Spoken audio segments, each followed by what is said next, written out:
Hey TBC Kindle, I'm Brother Tyler, and we're here again today with another Kindle Daily Devotional.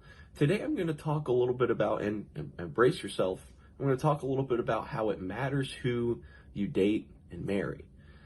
I'm going to read from Genesis 28, verses 1 and 2.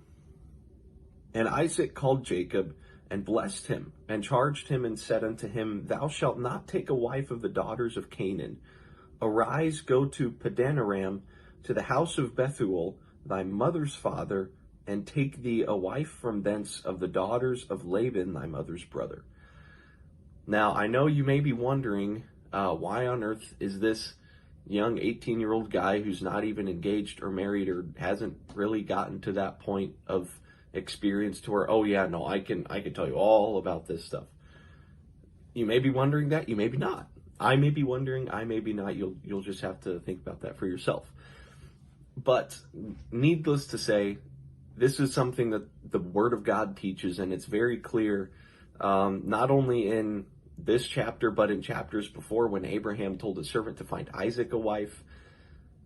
The Bible is very clear about how we cannot be looking to date or to court, which is kind of like dating that is intended for marriage later on in dating, and then marrying people of this world. Now, I know that this is specifically talking about the daughters of Canaan in this verse, but this is a very clear case of typology, which is kind of like a parallel, something you see in the Old Testament that is carried out in the New Testament as well, just said in a different kind of way. It's like foreshadowing. You see this very clear case of typology about how Paul says in the New Testament that we can't be unequally yoked with unbelievers. Now, that can mean having close friends that are unbelievers that we allow to talk to us in terms of like give us advice and then we listen to their counsel. But that can also, and this is what it's most likely and most commonly talked about as, is courtship and marriage and dating. You know, we as young people, and this is more geared towards you guys, Kindle. You know, you guys need to find someone when you are looking to date. You need to find someone that is godly. You need to find someone that loves the Lord, that is an apostolic through and through.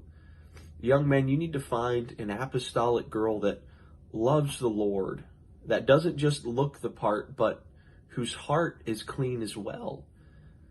You need to find yourself a girl that loves the Lord, that loves the holiness message, that loves the Word of God. And young ladies, you need to find a man, an apostolic man of God.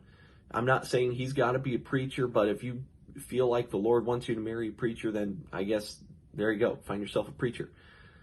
But you need to find yourself an apostolic man who's got integrity and responsibility and who's willing to have that role, who's willing to step into that role as a husband, to be a good man, to be a provider, to be a protector over the household through prayer and studying the Word of God. So I know that this devotional was pretty geared towards you, Kindle, and you may be thinking, I still can't believe this guy is telling me about it. But this is a very important thing, because having that balance in a marriage where both the man and the woman love the Lord, having that balance is going to smoothen out everything, because then you can keep God at the center of the relationship, and then there can be blessing through it. You can't do that when you're just looking around at people. This is something that Brother Sleva has talked about at IBC that I've heard before. It's this triangle where you've got two people. So here you've got the man, here you've got the woman. And instead of just looking around at each other, at first they are led to each other because they both are seeking after God first, and then God points them to each other. That's how you need to find someone to date or someone to marry, is you got to be seeking God's face. And then the more you pray about this sort of thing, praying for your future spouse, praying for finding someone, You need to pray that God would lead you to someone that fits your personality and that is spiritual. You need to pray for that future spouse.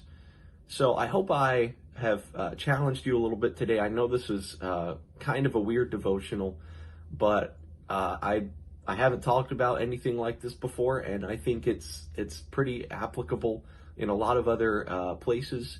So thank you so much for watching today's devotional. I will talk to you guys again tomorrow. God bless.